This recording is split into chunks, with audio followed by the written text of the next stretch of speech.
What's up, guys? I think I lost the video of me coming into work today, which kind of sucked. But, you know, there wasn't a whole lot that crossed my mind. So, if this works okay, I think we'll do the ride video now for Sturgis. I tried to record it last night from the camper. It didn't work. So, we'll try doing it now.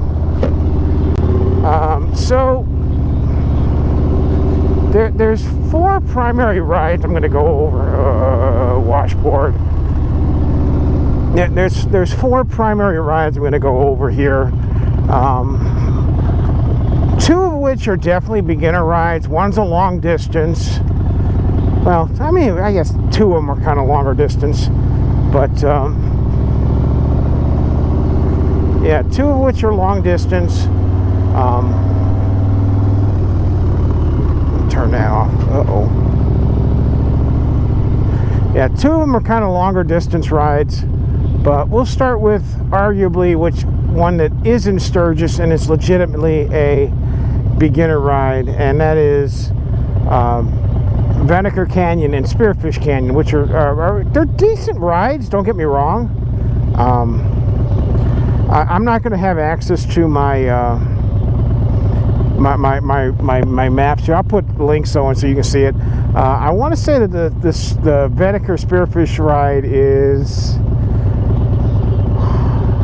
150 miles ish, starting at the Steel Pony, going to all these routes. If I can figure out how to share them, they'll all start out of the Steel Pony because that's where I'm staying.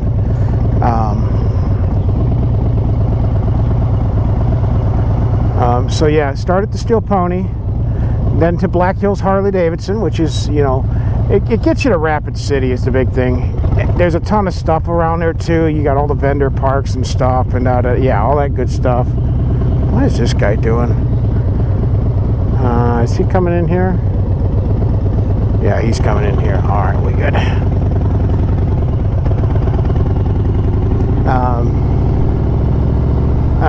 You're going to end up if you're going to do the vendor thing, you're going to end up at Black Hills Harley at least once. So,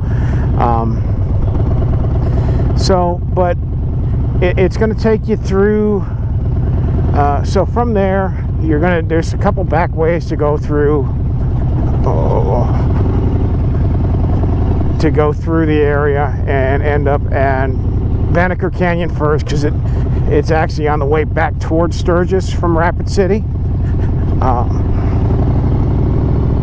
And then once you get there, you head back on 90 to get to the town of Spearfish, and then you take, I forget what the state highway, I think it's a state highway that goes through Spearfish Canyon, and you're basically going to end up in Deadwood. So it gets you, spend some time at Black Hills Harley, spend some time in the city of Deadwood or town of Deadwood, whatever it is, and yeah.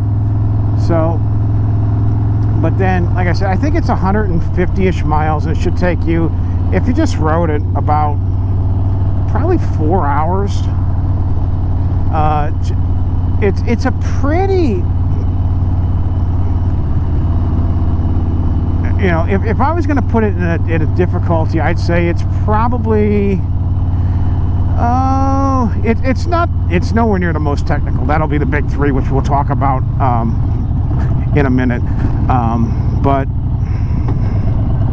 But yeah, it's decent. It's good riding. There are some nice scenery because you're in 2 canyons, but it's not overly technical. So I teased it. We'll go ahead and talk about the big 3 now. The big 3 being Needles Highway, Iron Mountain Road, and the Wildlife Loop. Now, you can skip the Wildlife Loop and just do, there is a shortcut over from Iron Mountain Road to the heart of Needles. Hint, though, you're going to need to buy a flag like this, a South Dakota State Parks flag, to access Needles Highway, because it is in Custer State Park. Last year I think it was $20, but it's worth it. You're going to do Needles at least, if you're there for any length of time, you should do Needles at least 2, if not 3 times. it's arguably one of the best 5 rides in the entire country. And I don't, if I was going to say, I think Iron Mountain's a little bit better than Needles, but it's not by much.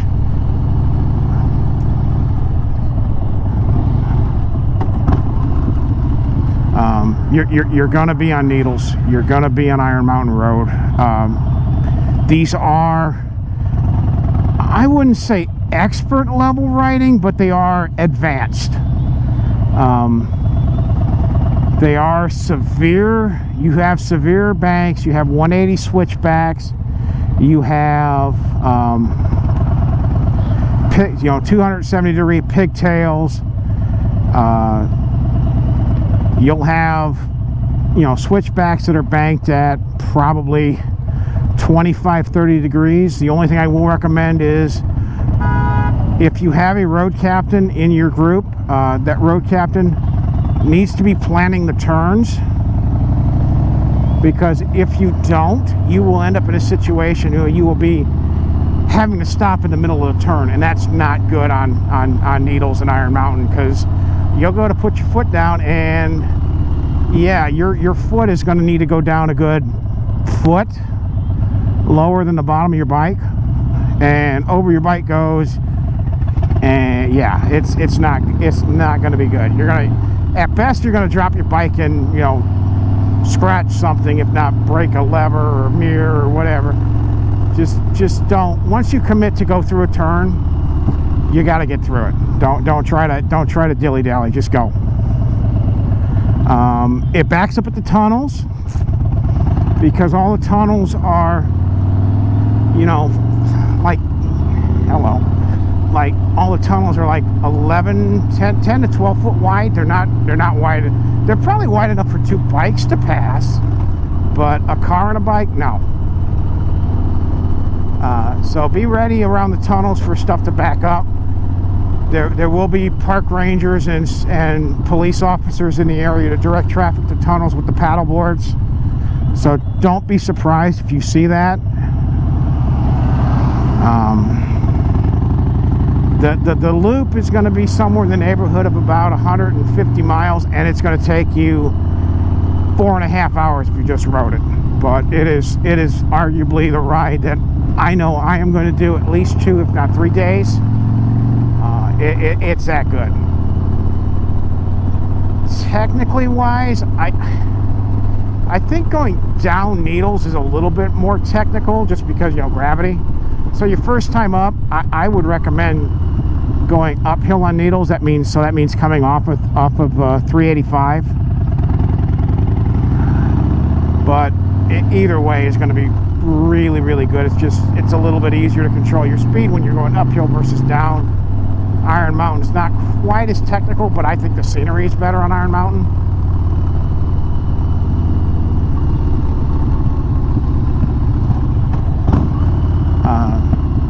So yeah, there's that.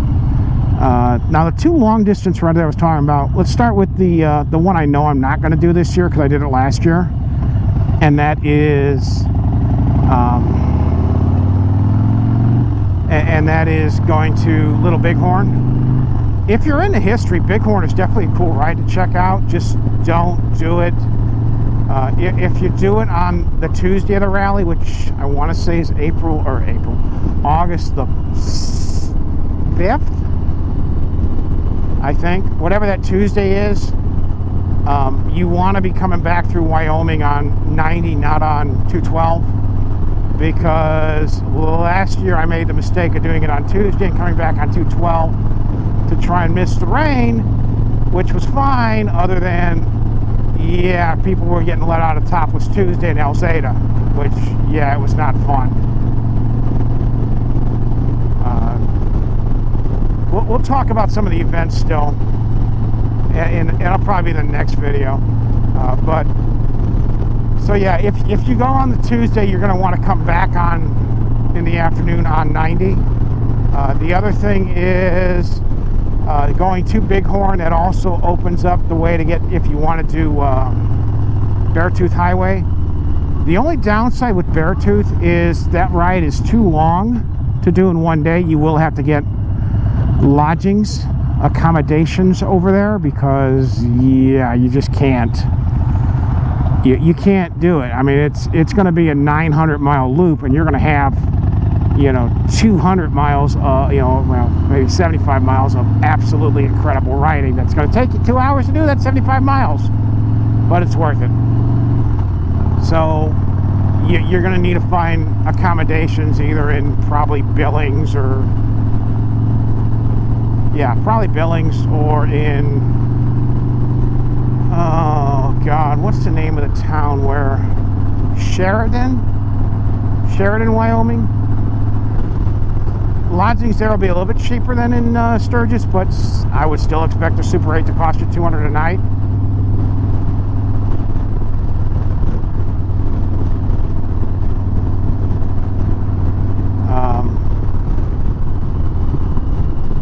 So yeah, Bighorn is cool. It's, like I said, it's a full day ride.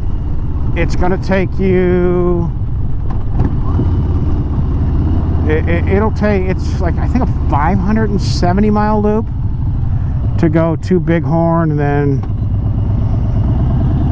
yeah, all that stuff.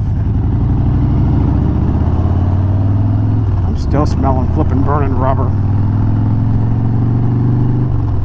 I had issues sliding the axles on my trailer I was picking up this morning, and it was just, yeah, it wasn't fun. So yeah, but it's cool. If you're into history, it's great. Just know this is going to be a day where you're going to leave out at 7 in the morning, and you're not going to get back to the Sturgis area until legitimately 8 o'clock. You're going to be gone 12 hours. So be ready for that. But it's worth it if you're into history. See where Custer's last stand is and all that good stuff. And the last one I'll do is probably one that I am going to do this year, and that is the Badlands Loop. The Badlands, you're going to end up at Wall Drug.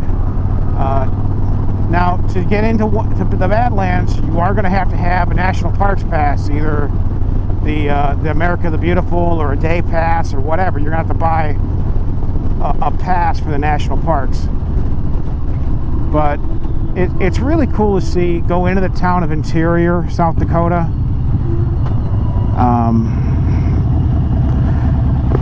I've heard reports that a great old bar was the Horseshoe Bar in the town of Interior.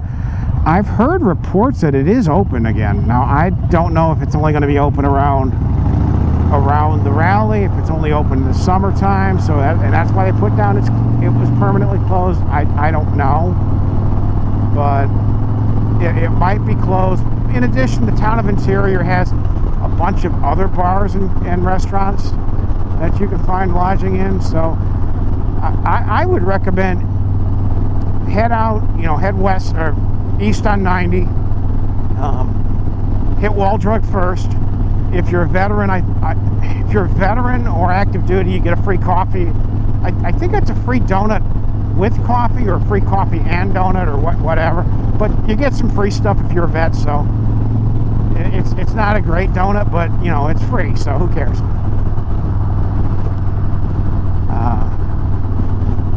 Get some alligator meat and all sorts of the tourist trap stuff. I think Wall Drug opens at 8 o'clock in the morning. But go ahead and check it out. It's a cool place to check out, especially if you've never been. You don't need to go every year, but like I said, if you're a vet, you get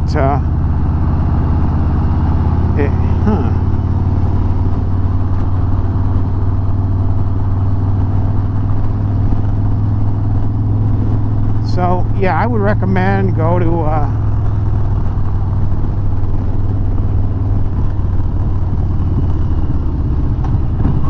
but yeah, go to do that, and you're gonna enjoy yourself. What are you doing, bonehead? That ain't even a hamster. What are you doing? Turn your damn blinker on.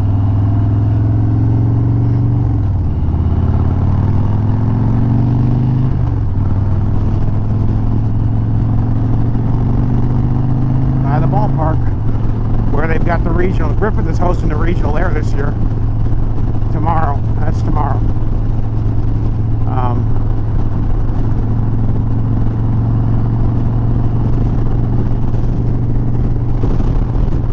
yeah, lock them up, baby, lock them up.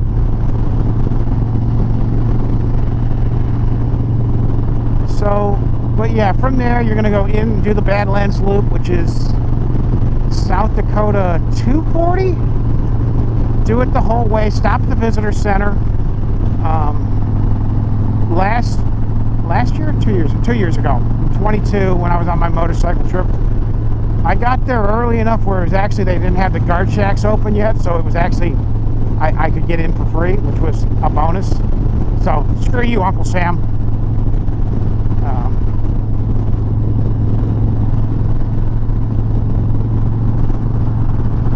So there was that. Then once you get through the park, go ahead and get to stop by the town of Interior. I've got links and stuff. Like I said, I'll put pictures and I'll try to share these maps somehow, some way. I don't, if I can figure it out. But yeah, the Badlands, it's like 120 miles, 110 miles to get to the Badlands from Sturgis. The loop's going to take you an hour and 20, something like that. Then going to the town of Interior, I plan to spend at least an hour there. And then lastly, come back on South Dakota Highway 44. And yeah, it's worth it. It's worth it. Okay, onto the toll road. Like I said, I think the total loop is like 320, 330 miles, something like that. And it should take, if you just ride, it's going to be about 5.5, 6 hours. So yeah, I know I'm missing a bunch of routes, but these are the ones, well, 3 of the 4 I'm definitely going to get next year. I know I'm missing some. If there's some you like, put it down in the below. You know, if you can figure out how to share a map with me, go for it. I'll do a follow-up to this. I don't mind. I can't believe it. I'm inside of 9 weeks. 9 times. Yeah, inside of 9 weeks from leaving for the rally. I will leave on July the 31st, bright and early, probably around 2 in the morning, just because that's the time I leave for work anyway. And as I said in the trip planning video, we'll get up to probably Larchmont, and from there, then we'll stay there for the night, and the next morning, which will be Thursday the 1st, we'll get to the Pony. I think I'm in row K. I can't remember for sure. I think I'm in K. But if you're at the Pony and want to come by and hang out for a bit, if I'm out in front, stop by and say hey. I got no problem with that. But we're going to cut this part of the video here. Until next time, y'all be safe. You keep that shiny side up, keep that greasy side down, and we will catch you next time. Later, guys.